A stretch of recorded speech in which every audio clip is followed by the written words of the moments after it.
গ্রামের পাশেই গহীন এক জঙ্গল। সেই জঙ্গলের ভেতর সুন্দর এক পুকুর পাড়ে বাস করত এক হাঁস দম্পতি। একে অপরকে তারা ভীষণ ভালোবাসত। সারাদিন একসাথে ঘুরে বেড়াতো, একসাথে খাবার খুঁজত। একজনকে ছাড়া অপরজন যেন একদমই চলতে পারত না। এভাবেই বেশ সুখেই কাটছিল তাদের দিন। এই যে গিন্নি, আজ খাবার আনতে যাবে না? না গো, আজ আমার শরীরটা তেমন ভালো লাগছে না। তুমি না হয় আজ একাই খাবার সংগ্রহ করে আনো। সে কি কথা গিন্নি, তোমার শরীর খারাপ আর তুমি আমাকে এতক্ষণে একবারও বলনি? আরে তেমন কিছু নয়, আমি ঠিক 2-1 বেলার মধ্যেই সুস্থ হয়ে যাব। বাসায় একদমই খাবার নেই, তুমি বরং একটু খাবার খুঁজে নিয়ে এসো। না না, তোমাকে এইভাবে অসুস্থ রেখে আমি কিছুতেই যেতে পারবো না। আগে তুমি সুস্থ হও, তারপরে যাব। হাসার এমন ভালোবাসার কথা শুনে হাসি মিষ্টি সুরে বলল, দেখো, তুমি শুধুই চিন্তা করছো। তুমি এখন গিয়ে আমাদের দুজনের জন্য খাবার নিয়ে এসো। দেখো না, সেই কখন থেকে না খেয়ে আছি, আমার যে বড্ড ক্ষুধে পেয়েছে। তুমি আগে বলবে তো যে তোমার ক্ষুধা পেয়েছে, আমি এক্ষুনি যাচ্ছি।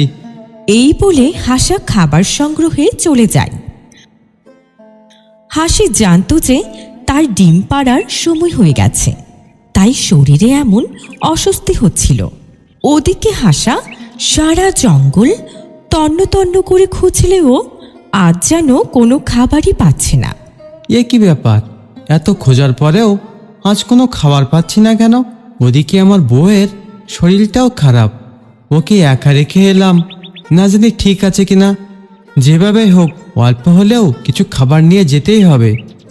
হাসা আবার খুঁজতে শুরু করলো। ওদিকে বাসায় হাসি একটি সুন্দর ডিম পাইল। হাসার জন্য সে অধীর আগ্রহে অপেক্ষা করতে লাগলো। কিছুক্ষণ পর হাসা ঠোঁটে করে খাবার নিয়ে ফিরল। ওগো শুনছো, তোমার জন্য দারুণ একটা খুশির খবর আছে। কি খবর গিন্নি? আমি না আজ একটি ডিম পেড়েছি। আমরা খুব শিগগিরই মা বাবা হতে চলেছি। বাহ, এ তো অনেক বড় খুশির সংবাদ। আমি বাবা হব আর তুমি মা হবা, এটা ভাবতেই তো আমার অনেক আনন্দ হচ্ছে। এভাবেই পরপর 3 দিনে হাসি 3টি ডিম পারল। ওগো, আমার যে কি আনন্দ হচ্ছে! দেখো, আমাদের সুন্দর সুন্দর ছানা হবে। তুমি ঠিকই বলেছ, আমাদের ছানাগুলো অনেক সুন্দর হবে, ঠিক যেন তোমার মতো। তুমি তাহলে ডিমগুলোতে সুন্দরভাবে তা দাও, আমি তোমার জন্য খাবার খুঁজে নিয়ে আসি। এ কথা বলে হাসা চলে যায় খাবার খুঁজতে। বেশ কিছুক্ষণ পর হাসা তার হাসির জন্য খাবার নিয়ে চলে আসে। গিন্নি দেখো, তোমার জন্য আজ আমি মজার মাছ ধরে নিয়ে এসেছি। এ আমি কি দেখছি? এই যে দেখছি সত্যি খুব মজার মাছ, আমার অনেক প্রিয় এই মাছ। হাসি পরম মমতায় ডিমে তা দিত, আর হাসা প্রতিদিন নতুন নতুন খাবার সংগ্রহ করে আনত। বেশ কিছুদিন পর ডিম ফুটে বের হলো ফুটফুটে সুন্দর 3টি ছানা। ওগো দেখো, আমাদের ডিমগুলো ফুটে কত সুন্দর সুন্দর ছানা বেরিয়েছে। দেখো, ছানাগুলো ঠিক তোমার মতোই হয়েছে। আমার যে কি আনন্দ হচ্ছে! এবার যাও তো, আমাদের সোনামণিদের জন্য কিছু মজার মাছ ধরে নিয়ে এসো। আচ্ছা, আমি এক্ষুনি যাচ্ছি। হাসা ফিরে এসে ছানাদের সামনে খাবার রাখল। এই ছানারা, দেখো তোমাদের বাবা তোমাদের জন্য কত সুন্দর সুন্দর মাছ ধরে নিয়ে এসেছে, তোমরা এগুলো খেয়ে নাও। ছানারা কিচিরমিচির করে আনন্দে সেই মাছ খেতে লাগলো। এভাবেই ছানাদের নিয়ে তাদের সুখের সংসার জমে উঠল। হঠাৎ একদিন এক দুষ্টু পাজি শিয়াল হাঁসদের বাড়ির পাশ দিয়ে গান গাইতে গাইতে যাচ্ছিল। হাট্টিমা টিম টিম, হাঁসগুলো মাঠে পাড়ে ডিম। হাহা, হাট্টিমা টিম টিম, এখন আমি খাবো সেই ডিম। এমন সময় হঠাৎ শিয়ালের কানে এলো হাঁসছানাদের কিচিরমিচির শব্দ। বাহ, আশেপাশে কোথাও মনে হচ্ছে কচি হাঁসের ছানা আছে। খুঁজে বের করতে পারলে আজকের খাওয়াটা একেবারে জমে ক্ষীর।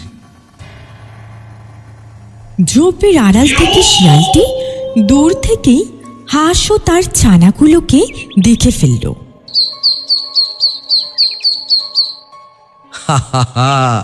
এ তো মেঘ না চাইতেই জল, একেবারে কচি কচি ছানা। আজ রাতেই একটা একটা করে খেয়ে মজা লুটবো। ধীরে ধীরে রাত নেমে এলো। ঘন কালো অন্ধকারে ঢেকে গেল চারপাশ। শিয়াল অপেক্ষার প্রহর গুনতে লাগলো। রাত তো অনেক হলো, এতক্ষণে হাঁসগুলো নিশ্চিন্তে ঘুমিয়ে পড়েছে। যাই, ছানাগুলোকে সাবার করে আসি, পেটে যা ছুঁচো দৌড়াচ্ছে। চুপি চুপি গিয়ে শিয়ালটি ঘুমন্ত অবস্থায় একটি ছানাকে ধরে নিয়ে গেল। ওগো, আমার একটা ছানাকে কে যেন নিয়ে গেছে, তুমি ওকে এনে দাও। কেঁদো না গো গিন্নি, মনে হচ্ছে জঙ্গলে কোনো হিংস্র প্রাণী এই কাজ করেছে। তুমি আমাদের বাকি বাচ্চাদেরকে সাবধানে রেখো। কিন্তু কয়েকদিন পর এক রাতে শিয়ালটি আবারও এসে আরেকটি ছানাকে ধরে নিয়ে গেল। হ্যাঁ গো, আমার আরেকটি ছানাকেও আজকেও কেউ ধরে নিয়ে গেছে। এমন চলতে থাকলে তো একসময় আমরাও মারা যাব। তার থেকে চলো আমরা এই জঙ্গল ছেড়ে চলে যাই। এই কেমন কথা? ভয়ে পালালে চলবে? যে আমাদের ছানাদেরকে খেয়েছে তাকে একটা উচিত শিক্ষা দিতে হবে। আমার মাথায় একটা দারুণ বুদ্ধি এসেছে, শোনো। হাসা তার বুদ্ধিটা গিন্নিকে জানালো। তারা পুকুরের ঠিক মাঝখানে জলের উপর একটা ডোবার ডালের উপর নতুন করে বাসা বানালো। আর সেই বাসার চারপাশের জল কচুরিপানা, ঘাস আর লতা পাতা দিয়ে এমনভাবে ঢেকে দিল যেন মনে হয় ওটা শক্ত মাটি।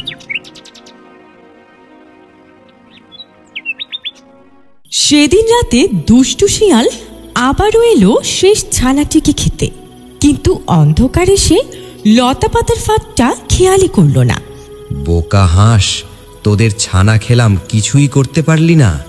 আজ এই শেষ ছানাকেও খাবো, তারপর তোদের দুটোর ঘাড় মটকাবো।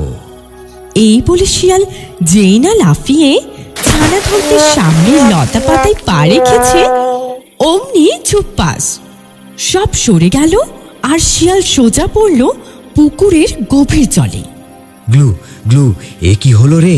কে আছিস? বাঁচা, আমি যে ডুবে গেলাম রে। শিয়ালের চিল্লাচিল্লি শুনে হাসাহাসির ঘুম ভেঙে গেল। তারা দেখে শিয়াল পুকুরের মধ্যে হাবুডুবু খাচ্ছে। ও আচ্ছা, বেয়াদব শিয়াল, তুই তাহলে আমার ছানাদের খেয়েছিস। এখন তোকে কে বাঁচাবে? তুই এই পুকুরেই ডুবে মর। আমায় ক্ষমা করে দাও, আমি আর কোনোদিন এমন করব না। বাঁচাও। শিয়াল নিজেকে বাঁচানোর জন্য অনেক চিৎকার করল, কিন্তু কেউ তাকে বাঁচাতে এলো না। একসময় হাবুডুবু খেতে খেতে দুষ্টু শিয়ালটি জলেই ডুবে গেল। আর হাসাহাসি তাদের শেষ ছানাটিকে নিয়ে আবারও সুখে শান্তিতে বসবাস করতে লাগলো।